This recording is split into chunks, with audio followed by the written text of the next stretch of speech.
Welcome to lady stuff channel. இந்த சேனலில் TNPSC ரிலேட்டடாக இருக்கக்கூடிய எல்லா வீடியோஸும் நான் அப்லோட் பண்ணுறேன். ஸோ இந்த சேனலை இது வரைக்கும் சப்ஸ்கிரைப் பண்ணாதவங்க இந்த ரெட் கலர் சப்ஸ்கிரைப் பட்டனை கிளிக் பண்ணி சப்ஸ்கிரைப் பண்ணிக்கோங்க. நான் போடக்கூடிய எல்லா வீடியோஸும் உங்களுக்கு நோட்டிஃபை ஆகணும் அப்படின்னா இந்த பெல் பட்டனை கிளிக். ஹாய் ஃப்ரெண்ட்ஸ், நம்ம இந்த வீடியோவில் நியூ அப்பாயின்மெண்ட்ஸ் February மந்தில் யாரெல்லாம் புதுசாக அப்பாயின்மெண்ட் பண்ணியிருக்காங்க அப்படிங்கிறத பார்க்கலாம். ஸோ இது பார்த்திங்கன்னா இந்தியா அளவுலையும் மற்றும் உலக அளவுலையும் யார் எந்த துறையில் புதுசாக அப்பாயின்மெண்ட் ஆயிருக்காங்க அப்படிங்கிறத எல்லாத்தையும் சேர்த்து கொடுத்துருக்கேன். ஃபர்ஸ்ட் பார்த்தீங்கன்னா இந்திய விளையாட்டு ஆணையத்தின் ACAI அப்படின்னு சொல்லக்கூடிய அந்த அமைப்போட புதிய தலைமை இயக்குனராக தேர்ந்தெடுக்கப்பட்டிருக்கவங்க யாருன்னா நீலம் கபூர் அவர்கள் தேர்ந்தெடுக்கப்பட்டிருக்காங்க. இவங்க பார்த்தீங்கன்னா ஏற்கனவே எதில் வேலை பார்த்துருக்காங்கன்னா இந்திய தகவல் பணி அதிகாரியாக வேலை பார்த்தவங்க நீலம் கபூர். ஸோ இவங்க இந்திய விளையாட்டு ஆணையம் அப்படின்னு சொல்லக்கூடிய ஸ்போர்ட்ஸ் அசோசியேஷன் ஆஃப் இந்தியா அப்படிங்கிற அந்த ஆணையத்தோட புதிய தலைமை இயக்குனராக பதவி ஏற்றிருக்காங்க. ஸோ அடுத்து பார்த்தீங்கன்னா இந்திய இராணுவத்தோட இராணுவ செயல்பாடுகளுக்கான தலைமை இயக்குனராக அனில் சௌஹான் அப்படிங்கிறவர் பொறுப்பேற்றிருக்காரு. இந்திய இராணுவத்தின் இராணுவ செயல்பாடுகளுக்கான தலைமை இயக்குனர். அடுத்து பார்த்தீங்கன்னா பனாரஸ் அப்படிங்கிற ஒரு இந்து யூனிவர்சிட்டி இருக்கு.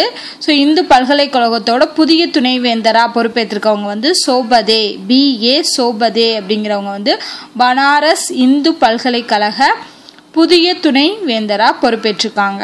அடுத்து தேசிய பாதுகாப்பு படையோட புதிய தலைமை இயக்குனராக பொறுப்பேற்றவங்க இவங்க ஜனவரியிலே பொறுப்பேற்றுட்டாங்க. நான் ஏற்கனவே ஜனவரி மந்தோட நியூ அப்பாயின்மெண்ட்ஸில் இவங்களை பற்றி சொல்லியிருக்கேன். சுதீப் லக்டாஹியா அப்படின்னு சொல்லக்கூடியவங்க தான். ஸோ இவங்க தேசிய பாதுகாப்பு படையோட புதிய தலைமை இயக்குனராக பொறுப்பேற்றிருக்காங்க. அடுத்து பார்த்தீங்கன்னா அணுசக்தி எரிபொருள் ஆய்வகத்தோட புதிய தலைமை செயல்பாட்டு அதிகாரியாக பொறுப்பேற்றிருக்கவங்க தினேஷ் ஸ்ரீவஸ்தவா அப்படிங்கிறவங்க அணுசக்தி எரிபொருள் ஆய்வகத்தோட புதிய முதன்மை செயற்பாட்டு அதிகாரியாக தினேஷ் ஸ்ரீவஸ்தவா பொறுப்பேற்றிருக்காங்க. அடுத்து ஃபெடரல் ரிசர்வ் வங்கியோட புதிய தலைவர்.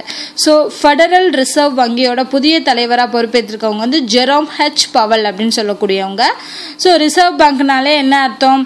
எல்லா வங்கிகளுக்கோட பவருமே ரிசர்வ் பேங்க்கிட்ட தான் இருக்கும். அது ஃபெடரல் ரிசர்வ் பேங்க்குங்கிறது வெளிநாடுகளில் இருக்கக்கூடிய வங்கி. ஸோ இந்த ஃபெடரல் ரிசர்வ் வங்கியோட புதிய தலைவரை யார் பொறுப்பேற்றிருக்காங்கன்னா ஜெரோம் H பவல்.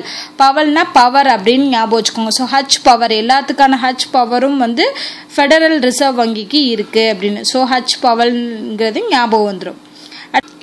அடுத்து பார்த்தீங்கன்னா சர்வதேச கிரிக்கெட் கவுன்சிலின் முதல் பெண் தனி இயக்குனராக பொறுப்பேற்றிருக்கவங்க இந்திரா நூயி. இந்திரா நூயி யார் அப்படின்னு கேட்டிங்கன்னா பெப்சிகோ கம்பெனியோட நிறுவன தலைவராக இருக்கிறவங்க. ஸோ பெப்சிகோ நிறுவன தலைவராக இருக்கிறவங்க தான் இந்திரா நூயி. ஸோ இவங்களுக்கான கூடுதல் பொறுப்பு பார்த்தீங்கன்னா சர்வதேச கிரிக்கெட் கவுன்சிலின் இன்டர்நேஷ்னல் கிரிக்கெட் கவுன்சிலோட முதல் பெண் தனி இயக்குனராக பொறுப்பேற்றிருக்காங்க இந்திரா நூயி. அடுத்து கேரளாவோட புதிய தலைமை நீதிபதியாக பொறுப்பேற்றிருக்கவங்க யாருன்னா அந்தோனி டோம்னிக் அப்படின்னு சொல்லக்கூடியவங்க. ஸோ அந்தோனி கேரளாவின் புதிய தலைமை நீதிபதியாக பொறுப்பேற்றிருக்காங்க.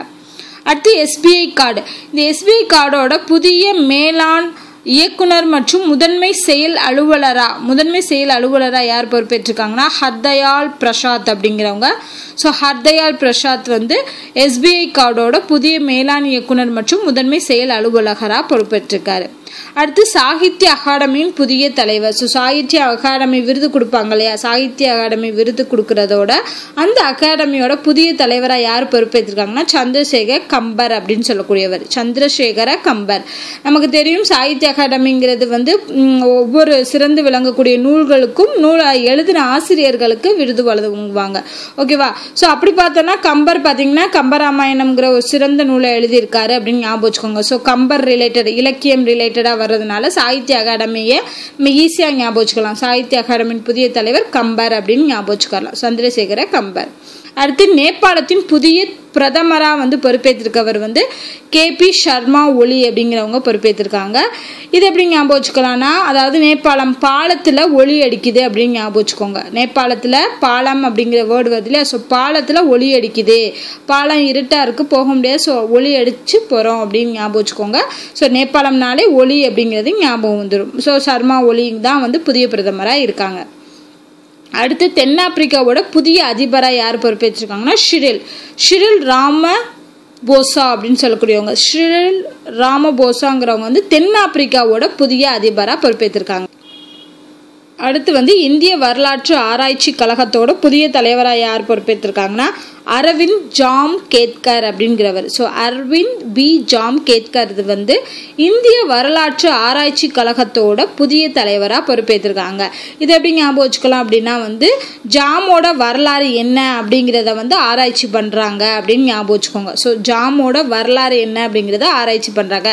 ஸோ வரலாற்று ஆராய்ச்சி கழகத்தோட புதிய தலைவருங்கிறப்ப நமக்கு என்ன ஞாபகம் வந்துடும், ஜாம் அப்படிங்கிறது ஞாபகம் வந்துடும். So jam Ketkar, Aravind jam Ketkar தான் வந்து இதோட புதிய தலைவராக இருக்காங்க.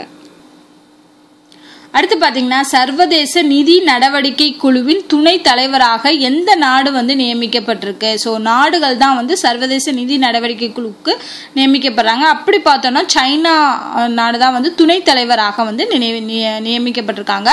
ஸோ சர்வதேச நிதி நடவடிக்கை குழுவின் துணை தலைவராக நியமிக்கப்பட்ட நாடு எதுனா சைனா. அடுத்து பார்த்தீங்கன்னா ராஜ்யசபா தொலைக்காட்சி. ஸோ ராஜ்யசபாக்குன்னு தனி தொலைக்காட்சி இருக்குது.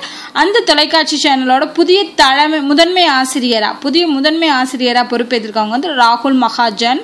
ஸோ மகாஜன் யார், நம்ம சுமித்ரா மகாஜன் அவங்கள ஞாபகம் வச்சுக்கலாம். ஏன்னா அவங்க தான் வந்து அந்த ராஜ்யசபையை நடத்துவாங்க. தலைமை பொறுப்பில் இருந்து அவங்க தான் வந்து என்ன பண்ணுவாங்க, அந்த சபையை வந்து நடத்துவாங்க. ஸோ மகாஜன் அப்படிங்கிறத ஞாபகம் வச்சுக்கோங்க. ஸோ அந்த பேரில் உள்ளவர் தான் வந்து ராஜ்யசபா தொலைக்காட்சியோட முதன்மை ஆசிரியராக இருக்கார். ஸோ ராகுல் மகாஜன் அப்படிங்கிறது ஞாபகம் வச்சுக்கலாம். ஸோ இதோட பார்த்தீங்கன்னா பிப்ரவரி மந்தில் யாரெல்லாம் நியூ அப்பாயின்மெண்ட் ஆயிருக்காங்க அப்படிங்கிறத வந்து நான் இந்த வீடியோவில் கொடுத்துருக்கேன். ஸோ கரண்ட் அஃபேர்ஸ் வந்து நான் தனி வீடியோ அப்லோட் பண்ணுறேன். ஸோ இதை நல்லா படிச்சுக்கோங்க. தேங்க்யூ.